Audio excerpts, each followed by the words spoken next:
Hi there, I'm Lana Monday Emmett, and I'm back with Coach LCO on Swimming in the Ocean of Consciousness. How are you doing, Coach? Good day, Lana. I'm doing great. Thank you. And thank you for joining us on Swimming the Ocean of Consciousness Facebook video series. We're so happy to be here. How are you doing, Lana? I've been doing really well, hoping the rain kind of gets out of the picture and can enjoy some nice springtime sunshine. Slowly starting to come around. It's slowly starting to come around day by Yep, day. I tell you, the whole time change has been crazy too, because I always struggle with that a little bit. That extra hour always gets you. Boy, that's true. So the last couple of weeks, we talked a little bit about different pathways Yeah. to mastery of self.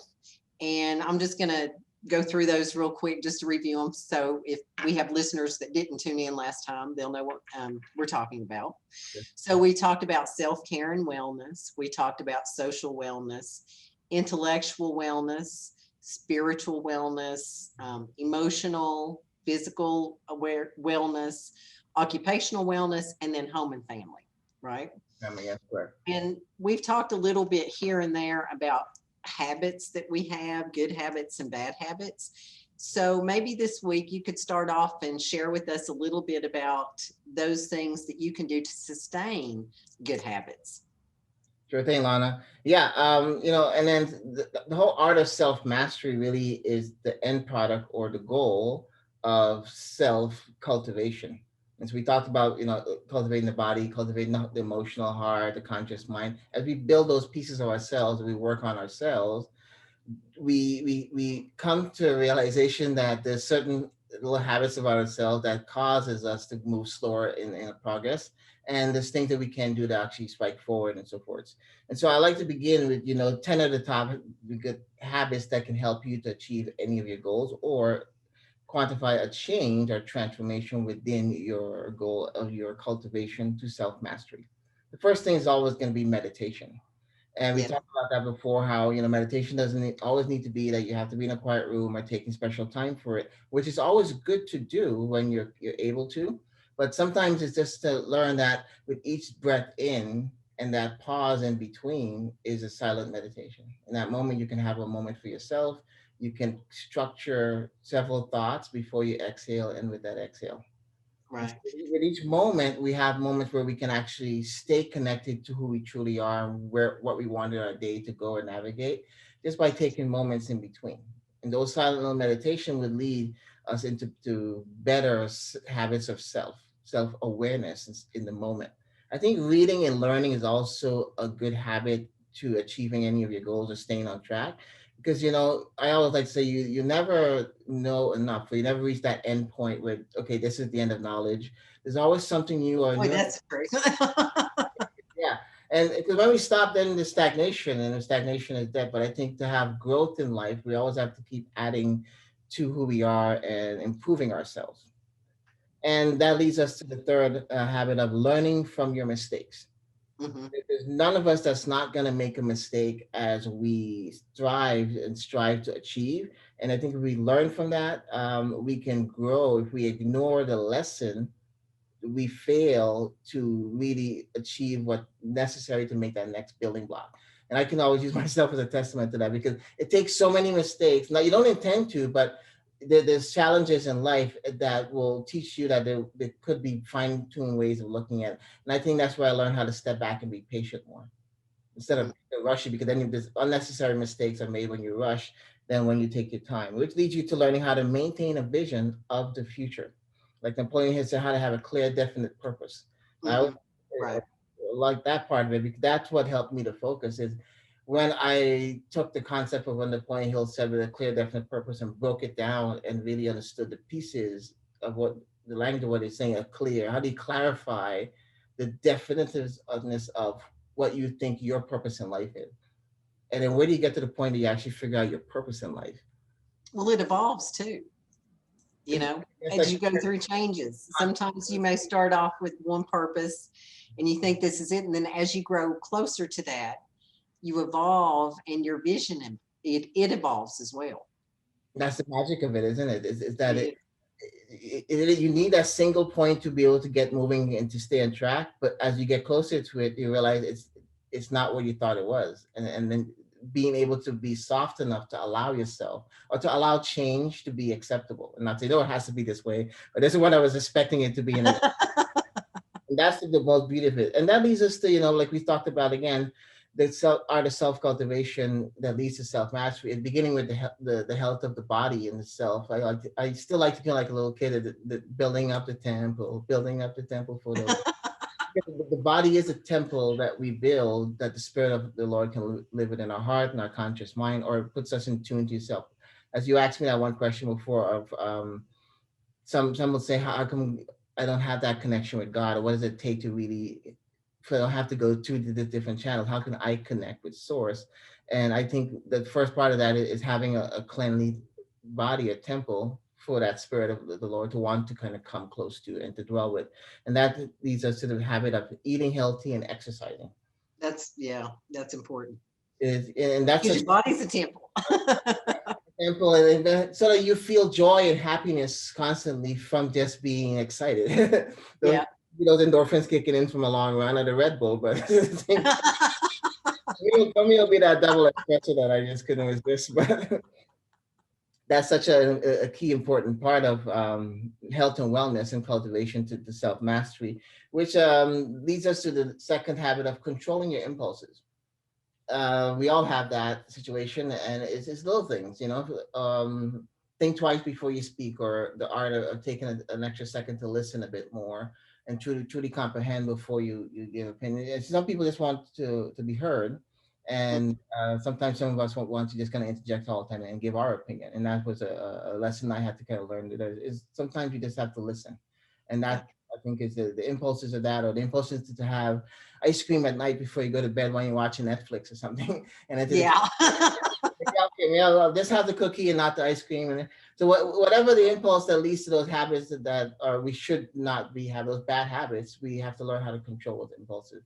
And they come in many varieties. And like I said, it leads us to the habit of listening, which I think is an art in of itself, to just be able to listen to someone else talk. And like you heard me say before, I like to listen and then tune to the frequency of what they're saying, their voice. And then from that, I find their heart and their conscious mind behind the words. That allows me just to kind of listen into who they are. And it's a beautiful thing. It's a intimate moment. But to create a to-do list, which I'm good at creating them. I don't always stick to them or finish them. Yeah, you and millions of other people. Yeah, there's all these post-its all over. But yeah, I have my notebooks. But it is a good habit to at least have the ability to put in clear view points that you're trying to work on for the week or for the day that you're trying to achieve and get done, which leads to the habit of being a finisher. And it comes down to that clear, definite purpose of mind. You have to have that desire to achieve what you're trying to do, to cross the finish line. It's not always easy, and sometimes it's easy to give up and sit on the sideline, but you have to have the grit or that steel that hold the line we talked about to go that extra mile. Right. And the other habit is the habit of getting up early. I like to say rising with the sun or before the sun is always a healthy way to start the day. And the most wonderful part of that, especially if you live with other people, is that little pocket of time before everybody else gets out of bed. That's almost like it's your time to do whatever it is that you want. If you want to focus on yourself, if you want to meditate, if you want to set your intentions for the day, that is the very best time to do it, is in that, before life begins, as we have every day. Very true, very true. It's almost like from 3 a.m. to 5 a.m. That's your golden point. And for some people, they can get up to 6 a.m. But then they gotta get kids ready for school, get breakfast going, so get the dog out. So all that stuff happens between 6 to 7:30. But 3 to 5 a.m. that's a golden pocket, because everyone else is in deep dreaming, and that's your point. All is still. Yeah. And you wouldn't believe the number of people that, like, very successful people, if you read their biographies or interviews about their schedule or how they work things, almost every single very successful person gets up before anybody else does. They're at work already knocking things out of the ballpark before the rest of the population's even awake. Very true. Very true. And I think that is a key habit to to being a successful entrepreneur or successful in any endeavor is you have to time doesn't kind of exist. You have to, in your mind, you have to be able to warp time towards the focusing of the project, and that is a sort of a vortex you go to where you kind of cut time across and you achieve great things. But it's a pocket of time. But that is the 10 habits of how to master yourself and your world, the world around you. And there's good habits and the bad habits, like you said. So we can always go into discussing some of those key points beyond the 10 habits. How do you stay on track when you're trying to achieve a good habit, or when things are a difficult habit to break?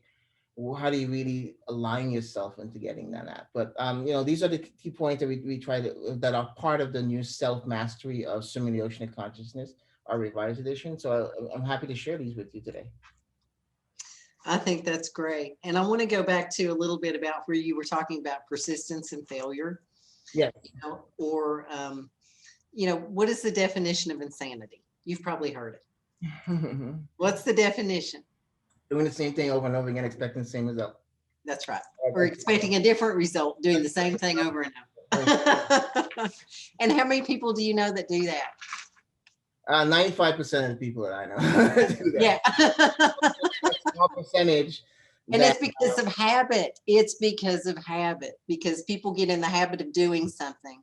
They don't want to let that habit go. That's the only way they know how to do it. They've not tried, or they're afraid to try something different. Very true. And it's insanity. It's almost like they don't want to jump off that hamster wheel because like this is all they know, the movement of it. And sometimes to get to that, hey, you're in that other wheel. How can I get over? Well, you got There's a bigger wheel over there. Yeah, exactly. And that's what change feels like. It's like that anxiety to shift change. Like it's almost like one day you go on the same train track, and next day the train you're trying to take is on a different platform, and they inform you like I can't go over there. It should be here. This is where it's always been. Why are you making it difficult? But to be flexible in life and to know that nothing is without adversity, and amidst adversity, that's where change is necessary. Yeah, that's where the seed of equal benefit is. Yeah, like, Always. that's the moment you take a deep breath and you don't pause, you don't break, but you just decide how else can I move? Like kind of like water, the ocean of consciousness. How else can it takes a resistance, but then after that it finds flow around, and we have to learn to be like water. Sorry to steal a Bruce Lee quote there, but we have to be like be like water. I was listening to a couple of sports announcers over the weekend, and I found it interesting because, now as we're talking about reopening with COVID, Yes. I found it interesting because they even talked about, yes, COVID's done this and it's been bad, but, they said maybe this was really a good thing because it caused everybody to slow down and take a deep breath and reconnect with people, reconnect with themselves, and it actually just gave people just time to just think, To be and quite be, honest with you, that's where I so basically the business side of things versus the actual doing of the coaching and stuff, because of COVID everything was locked down. But I had time to then reflect on, as I said, the art of self mastery, but comes from the discipline of self cultivation. And in Mhm. COVID, we're having that time, being forced to have that time, I had time to touch the body, like to really enjoy Yeah. the power, or to really, that moment after, like, hey, ain't not going anywhere. We're locked in here. So in that moment, you slowly it went from the room we were in, or just, and everything, the awareness started to slowly come in to tell you, it's like, whoa, hey there, I haven't seen you for a while. And all of a Yeah. sudden you're connected to who you are. Yeah. You truly are. And there's almost a moment like, where have you been? And it's like, well, I've been here. You've just been too busy. And Yeah. Yeah. That's the truth. when you give yourself that hug is when you can then take a deep breath and look at your family, look at your kids, and you have reflection and gratitude for your work. You start to see the world a bit differently because now you're connected to that inner self, that higher self, and that we shouldn't lose that. That's kind of like, I think we were born into a world with that. We talked about that before. We're born into the world with this light that when we're meant to go through the world with that gives us guidance and it helps us to find our way. And when we sacrifice that for success, that's always a difficult one to accept. I found it interesting. Like, I actually, since all this has been going on, I had time to stop and you can snicker at this if you want to, but I went outside and there's like a little creek that runs by our house. Mhm. And I would go down sometimes and just sit and watch and listen to the creek, because it's probably been 6 or 7 years since I had the time or the opportunity to just do that and enjoy simple things that you enjoy when you're younger, but then you don't have that time, that luxury of time to enjoy them when you're older. Uh, So It reminds you that we weren't meant to give up certain things, but just to find a balance in life, and that's the key thing. I know the strain of success and how you have to keep going to achieve, but yeah, also realize as well that stopping and slowing down sometimes gives you greater benefit sometimes.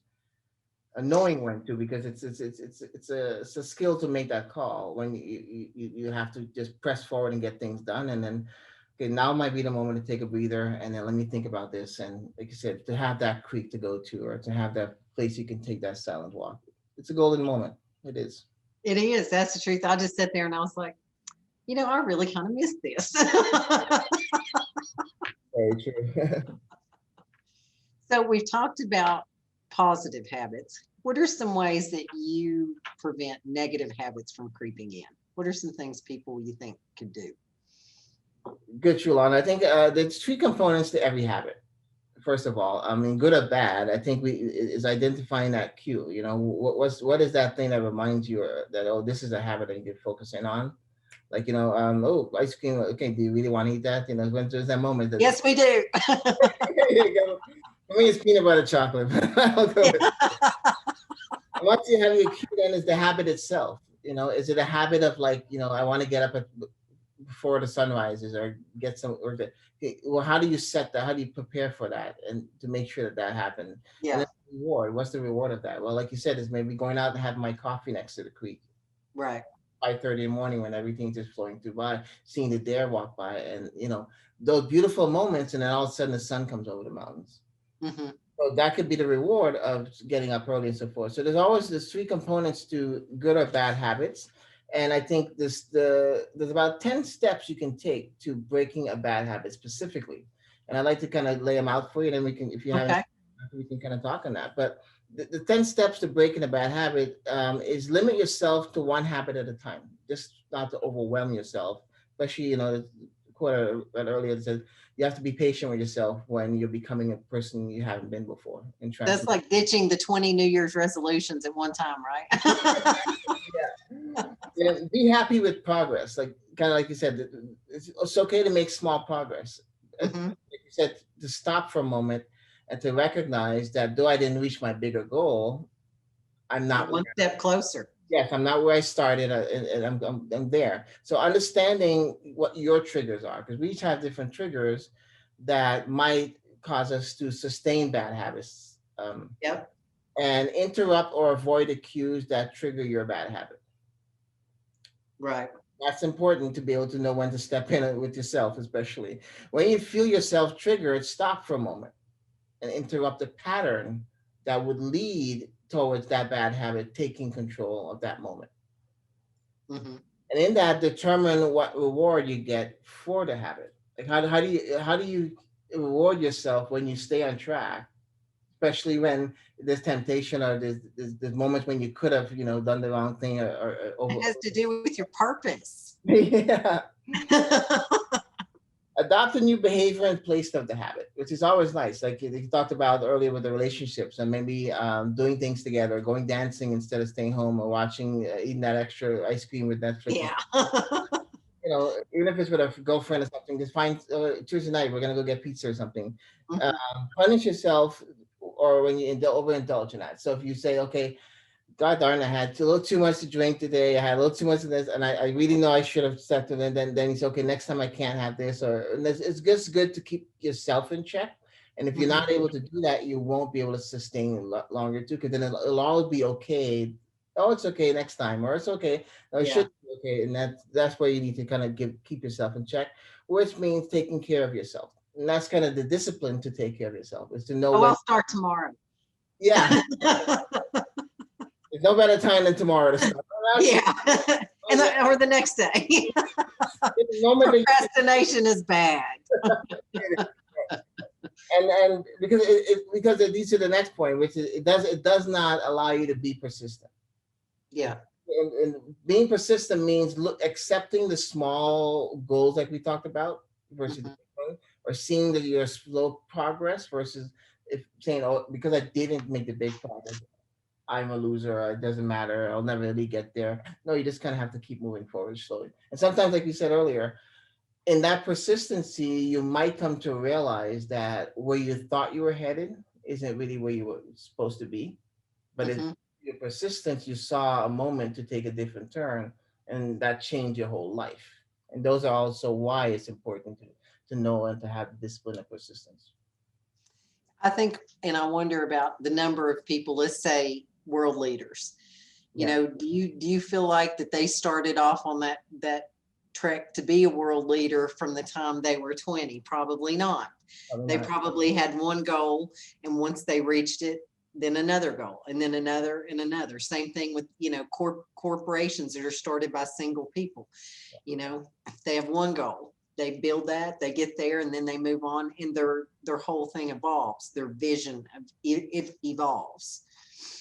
A good example of like, especially with a corporation, you look at Warren Buffett, because it's always one of those that admire, but how he stayed humble, but as he grew, if so one idea just kind of moves to the next, and you start to see Yeah. if someone else isn't doing something that could be useful to me, maybe then I got to start it up because this would help that. And in seeing that, I think it's an artistry of entrepreneurship when you start to realize that the true art of an entrepreneurship is not just one successful business, but to see and understand how that one business is maintained and sustained in and of itself. And to those connections to your suppliers, to your providers, to all the people that you work with, you start to see the network, and there you can see advantages that you might not have seen in this industry or in this profession that you're in, because now you're connected to all that makes your business successful, that plugs into you to make your business successful. You have a great appreciation for the field of all that it is, and you might want to play in that field a little bit as an entrepreneur, explore yourself a little bit more. Well, that kind of puts me in mind of, you had mentioned before the 8 pathways to the ocean of consciousness. And one of those pathways was mastermind, which is exactly what you're just talking about, the Yes, network and the people. So, can you elaborate a little bit more on these different 8 pathways?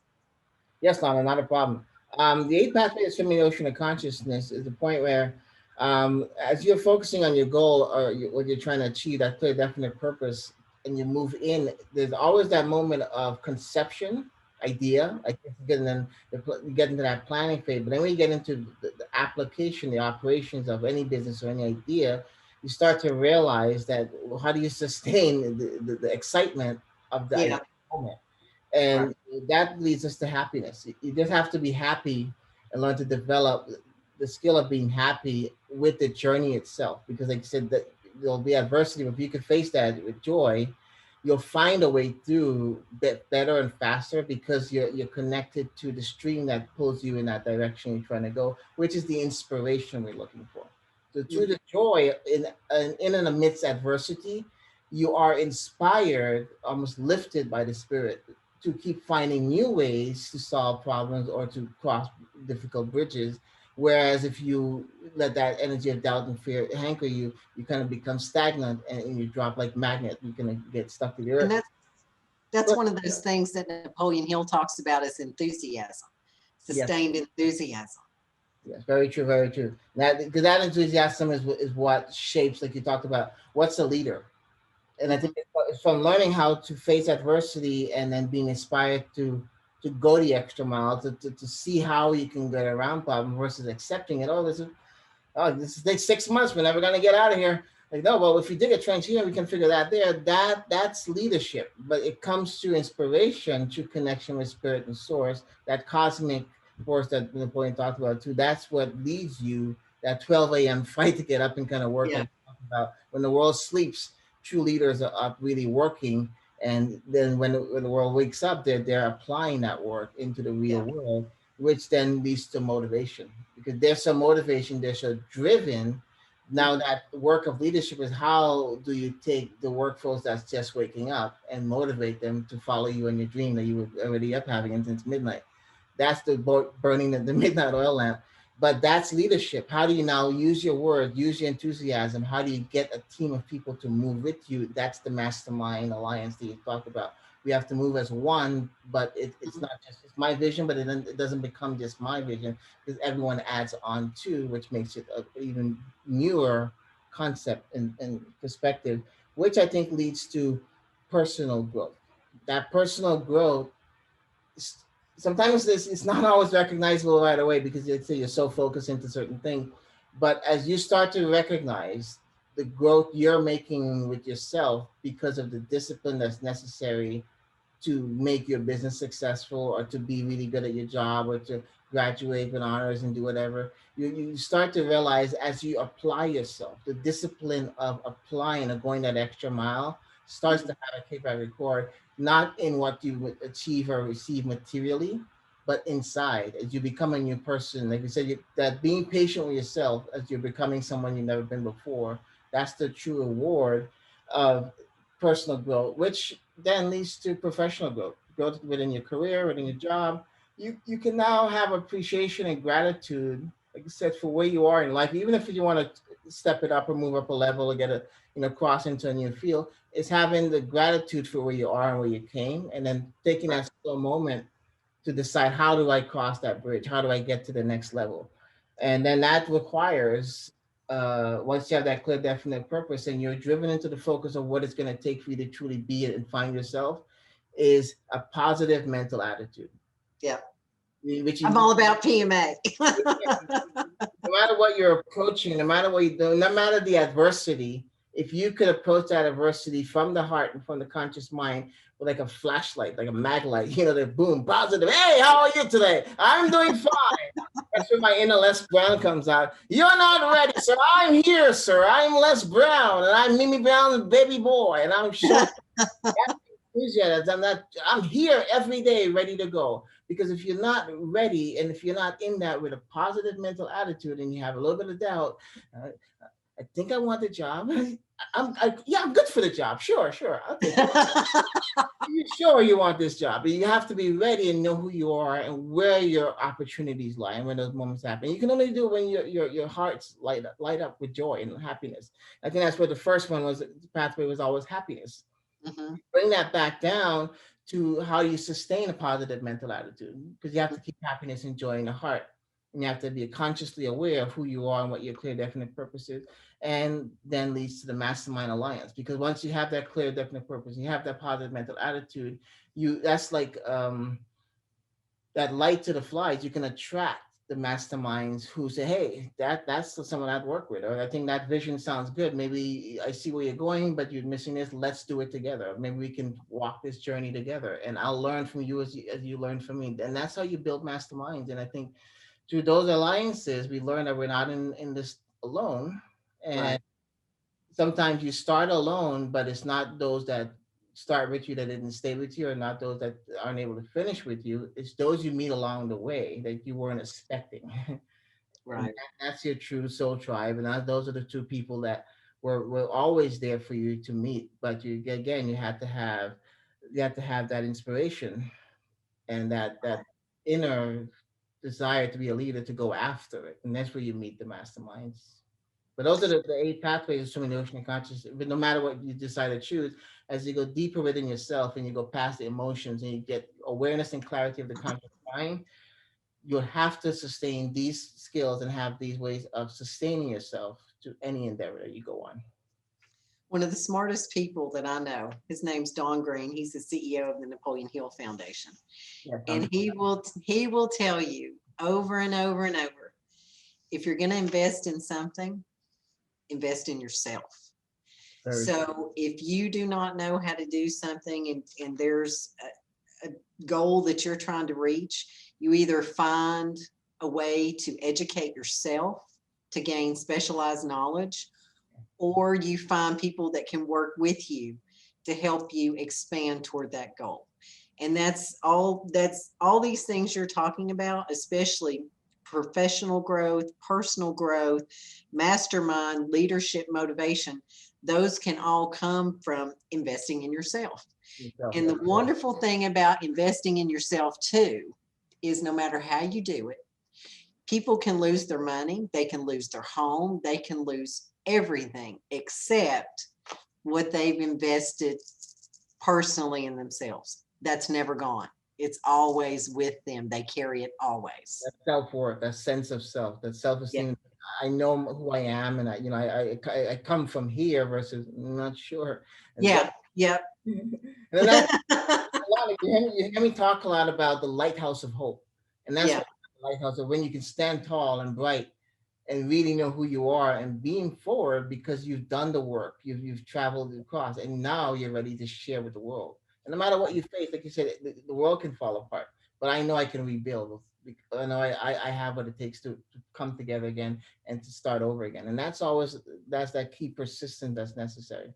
And one of the key words that you just said in there was share. A Mhm. lot of people forget that in order to get, you have to first give. Yeah. Right? You have to take your gifts and share your gifts. You have to take your ability, your kindness, your compassion, what you have, and you have to be able to share that before you can expect to get anything back because nothing comes for free, right? We have to invest in ourselves to get something out of ourselves. We have to invest in others, so that they can grow. And we see that. And one of the key elements, I think, especially in society now, we're starting to kind of see this transition where people are starting to give back.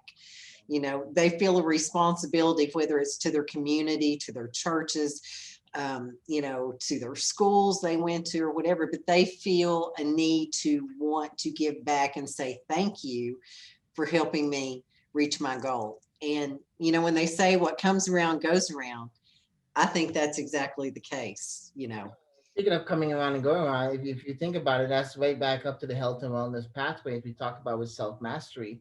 And remember, we talked about the second one was social wellness.